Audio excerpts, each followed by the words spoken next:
क्या आपके दांतों पर भी एक ऐसी पीली या काली सख्त तह जमी हुई है जो ब्रश करने से भी साफ नहीं होती? आप जितना मर्जी रगड़ लें वो पत्थर की तरह वहीं जमी रहती है।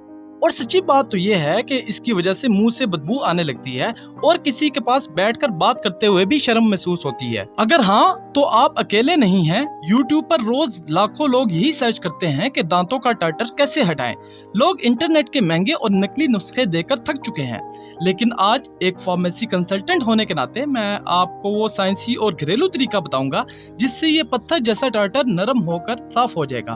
वीडियो को एक सेकंड के लिए भी मिस मत कीजिएगा, क्योंकि अधूरी मालूमात दांतों को बर्बाद कर सकती है। अस्सलाम वालेकुम, मैं हूं हाफिज उबैद, आपका अपना फार्मेसी कंसल्टेंट और मेडिसिन एक्सपर्ट। मैं पंजाब फार्मेसी काउंसिल से क्वालिफाइड और रजिस्टर्ड हूं। सबसे पहले ये समझे कि ये मसला असल में है क्या। साइंस की जुबान में इसे बायोफिल्म कहते हैं और आम जुबान में इसे डेंटल प्लॉक कहते हैं। जब हम खाना खाते हैं, खास तौर पर मीठी चीजें, चावल या रोटी, तो हमारे मुंह के जरासीम उस खाने के साथ मिलकर दांतों पर एक चिपकने वाली बारीक तह बना लेते हैं। अगर हम 24 से 48 घंटे तक इसे साफ ना करें तो हमारे थूक यानी सलाइवा में मौजूद कैल्शियम इस तह के साथ मिलकर इसे पत्थर की तरह सख्त कर देता है। इसी सख्त पत्थर को हम डेंटल टार्टर या कैलकुलस कहते हैं। ये नाम अगरचे अलग अलग हैं, लेकिन इनका मतलब एक ही होता है। ये जरासीम का एक ऐसा मजबूत मकान होता है जिसके अंदर छुपकर जरासीम बैठ जाते हैं। फिर आप एंटीबायोटिक खाएं या महंगा टूथपेस्ट इस्तेमाल करें, वो इन जरासीम का कुछ नहीं बिगाड़ पाता।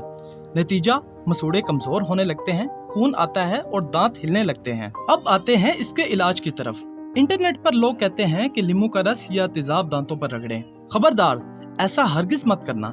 इससे दांतों की असल चमक यानी एनामल हमेशा के लिए खत्म हो जाएगी। आज मैं आपको दुनिया के बड़े बड़े डॉक्टर्स का बनाया हुआ एक सस्ता और महफूज नुस्खा बताने जा रहा हूँ, जिसे आप घर पर भी इस्तेमाल कर सकते हैं। इसके लिए हमें 3 चीजें चाहिए होंगी।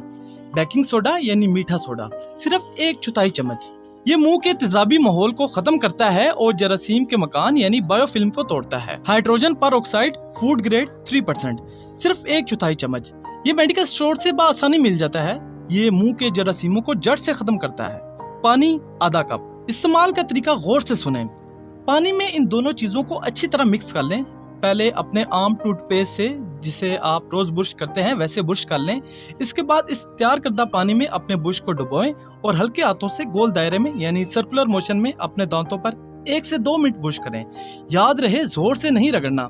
इसके बाद कुल्ली कर लें। यह नुस्खा हफ्ते में सिर्फ 1 या 2 बार करना है, रोजाना बिल्कुल नहीं करना। अगर आपके मसूड़ों से खून आता है या सूजन है तो एक और जादुई तरीका है जिसे ऑयल पुलिंग कहते हैं। इस पर मैंने वीडियो बनाई है, लेकिन यहाँ पर मैं आपको मुख्तसर बता देता हूँ। सुबह उठकर बगैर कुछ खाए पिए 1 चम्मच खालिस नारियल का तेल या तिल का तेल मुंह में डालें और 3 से 5 मिनट के लिए मुंह के अंदर घुमाएं यानी कुल्ली करें। ये तेल जरासीम को अपने अंदर खींच लेता है और टार्टर को बिल्कुल नरम कर देता है। इसके अलावा रात को सोते वक्त ऐसा टूथपेस्ट इस्तेमाल करें जिसमें जिंक और फॉस्फेट हो। ये दांतों पर दोबारा टार्टर बनने नहीं देता। दोस्तों, एक बात का हमेशा ख्याल रखें कि अगर आपका टार्टर बहुत पुराना है और वो बिल्कुल लोहे की तरह सख्त हो चुका है तो दुनिया का कोई घरेलू नुस्खा इसे जादू से गायब नहीं कर सकता। YouTube पर जो लोग कहते हैं कि 1 मिनट में टार्टर गायब, वो झूठ बोलते हैं। अगर टार्टर बहुत ज्यादा है तो किसी अच्छे डेंटिस्ट के पास जाकर स्केलिंग यानी दांतों की सफाई करवाएं। वो मशीन से इसे 10 मिनट में साफ कर देंगे और इससे दांत बिल्कुल कमजोर नहीं होते।